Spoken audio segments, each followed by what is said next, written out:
Engkaulah alat kasih-Nya, memancarkan segenap cintanya, beri kami semangat untuk melayani. Saudara-saudariku yang terkasih, kita hari ini merenungkan dari Injil Yohanes bab 21 ayat 1 sampai dengan 14. Suasana kemeriahan Paskah kita lalui, telah kita lewati. Kemeriahan Paskah tentang kebangkitan Tuhan Yesus, tentang Tuhan Yesus yang menebus dosa-dosa manusia, dan kemudian Tuhan Yesus menghembusi para murid dengan daya kekuatan Roh Kudus. Setelah kemeriahan seminggu itu, kemudian kita kembali, kita balik ke hidup yang normal, hidup yang nyata, hidup yang konkret sehari-hari.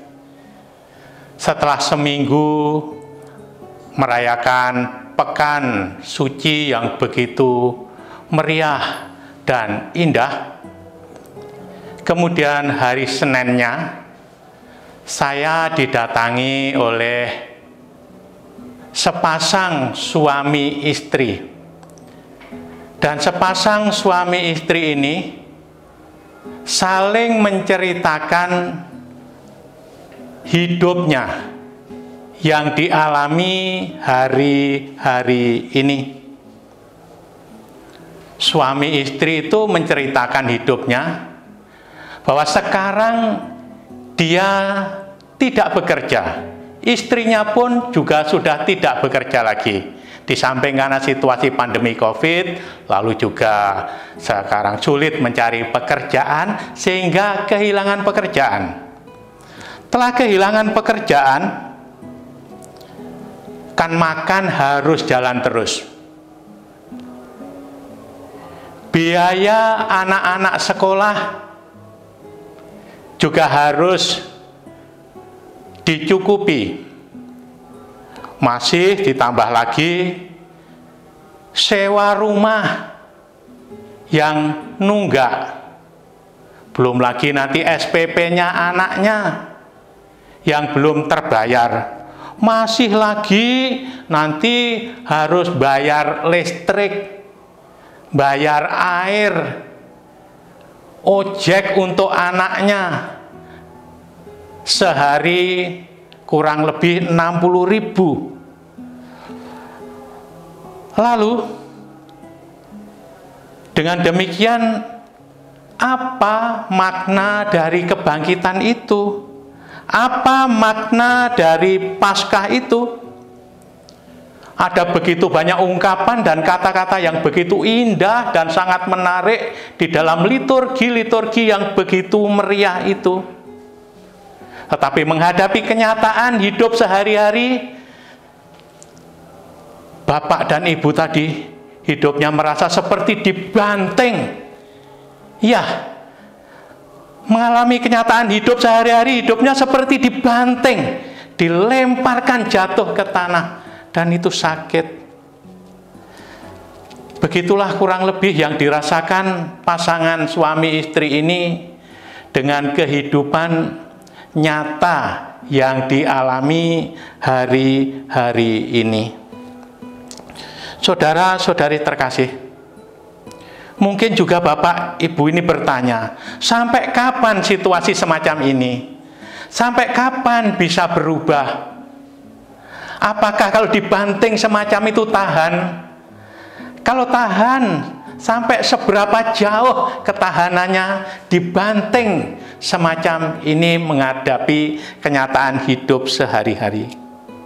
Ya, sebagai orang beriman kita mengatakan kita harus punya iman, kita harus percaya. Ya memang betul, kita harus punya iman, kita percaya kepada kebangkitan. Tapi hidup ini bagaimana? Hidup ini kan harus berjalan terus, seperti diungkapkan oleh pasangan suami istri tadi. Iman ya penting, tapi iman saja itu kan bukan bim salah bim, terus semuanya berubah dan semuanya jadi beres. Ternyata dalam kenyataan hidup sehari-hari tidaklah demikian. Saudara-saudariku yang terkasih, para murid sendiri mengalami juga pengalaman semacam itu. Para murid harus kembali bekerja untuk mencari nafkah, untuk mencari makan. Maka dalam Injil Yohanes itu kita lihat di sana Petrus memutuskan dengan mengatakan, aku mau pergi menangkap ikan. Aku mau pergi menangkap ikan. Ketika Petrus memutuskan aku mau bekerja, aku mau pergi menangkap ikan seperti yang kukerjakan sebelum-sebelumnya, murid-murid yang lain juga mengikuti Petrus. Saudara-saudari terkasih, menangkap ikan ini ikan sungguhan, bukan kiasan. Bukan ingin menangkap atau membuat orang semakin banyak mengikuti Kristus, tapi nyata, ikan yang konkret, ikan sebagai makanan. Jadi, saudara-saudari yang terkasih, dalam situasi yang semacam itu, ketika para murid kembali ke pekerjaan semula, Yesus mendatangi para murid. Dan Yesus sekarang yang bangkit ini mendatangi para murid dalam kehidupan konkret. Dalam kehidupan yang nyata itulah Yesus yang bangkit datang kepada para muridnya. Dengan demikian, Yesus Tuhan yang bangkit ini mau masuk ke dalam urusan manusia, mau masuk dan terlibat dalam perkara para murid dan perkara umat manusia.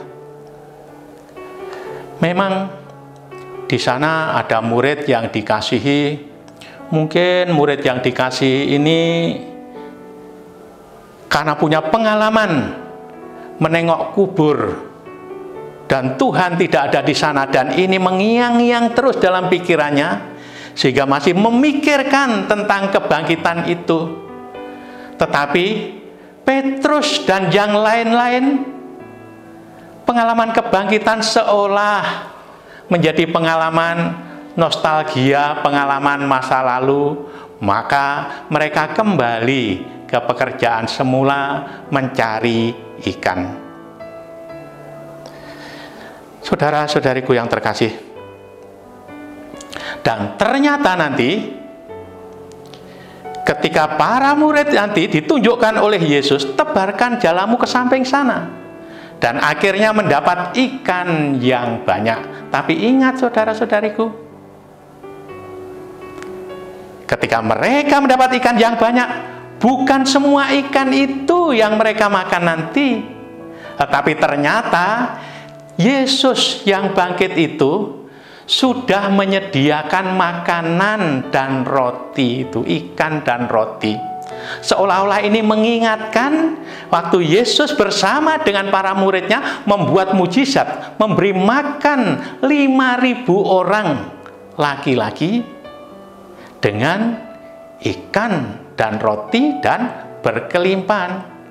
Maka demikian juga Yesus yang bangkit ternyata menyiapkan roti dan ikan itu, dan hasil tangkapan dari para murid itu tinggal ditambahkan. Jadi yang utama Yesus menyediakan itu, dan para murid dengan hasil kerjanya tadi ditambahkan ke sana. Nah, saudara-saudari terkasih, maka juga ingat bahwa para murid tadi ketika menyaksikan Yesus itu dari kejauhan langsung mengatakan, itu Tuhan.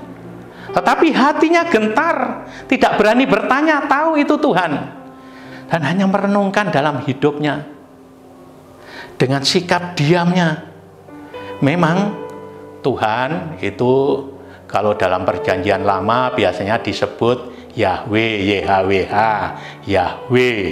Tapi orang-orang Yahudi biasanya tidak boleh mengatakan itu Yahweh, tapi katakan disebut Kurios.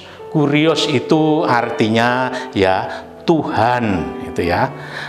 Dan dalam perjanjian baru, gelar Tuhan itu memang untuk Allah Bapa ya. Jadi gelar Tuhan itu dikenakan pada Allah Bapa. Dan pada waktu yang sama, gelar itu pun dikenakan kepada Tuhan Yesus. Yang dengan demikian, Tuhan Yesus juga diakui sebagai Allah. Dan nanti dalam penampakan kepada Thomas akan menyebut, ya Tuhanku dan Allahku. Itulah Tuhan Yesus. Maka Yesus memang benar-benar Tuhan. Tuhan atas alam semesta ini, menguasai alam semesta ini. Tuhan atas penyakit, Tuhan mampu menyembuhkan penyakit. Tuhan atas iblis, kuasa iblis dihancurkan. Tuhan atas dosa-dosa, berkuasa mengampuni dosa. Tuhan atas kematian, maka kematian dikalahkan dengan kebangkitannya. Dengan demikian, saudara-saudari, Yesus betul-betul memiliki kekuasaan ilahi. Jadi, Yesus itulah yang sekarang menemui para murid, juga menemui kita. Yesus yang menemui para murid dan menemui kita, mau apa? Mau sharing, mau membagi kekayaan, mau membagi harta surgawi itu, mau membagi hidupnya sendiri, sehingga dengan demikian Yesus memberikan kekuatan baru atau hasil kerja dari para murid tadi ditambahkan saja oleh apa yang sudah disiapkan oleh Tuhan Yesus. Jadi yang utama dari Tuhan Yesus, lalu para murid dan kita semua, hasil kerja kita ini ditambahkan dari apa yang sudah disediakan dan disiapkan oleh Tuhan Yesus. Dan di samping Tuhan Yesus sharing tentang hidup semacam ini, Tuhan Yesus juga memberikan kekuatan ilahi kepada para murid, memberikan kekuatan ilahi kepada kita semua yang percaya kepadanya. Oleh karena itu, saudara-saudari, hidup para murid berlanjut terus dan akhirnya berbuah. Semoga hidup kita semua sebagai pengikut Kristus ini juga tetap berlanjut terus dan tidak putus asa dan tidak takut, dan suatu saat juga semoga berbuah melimpah. Amin. Berkah dalam.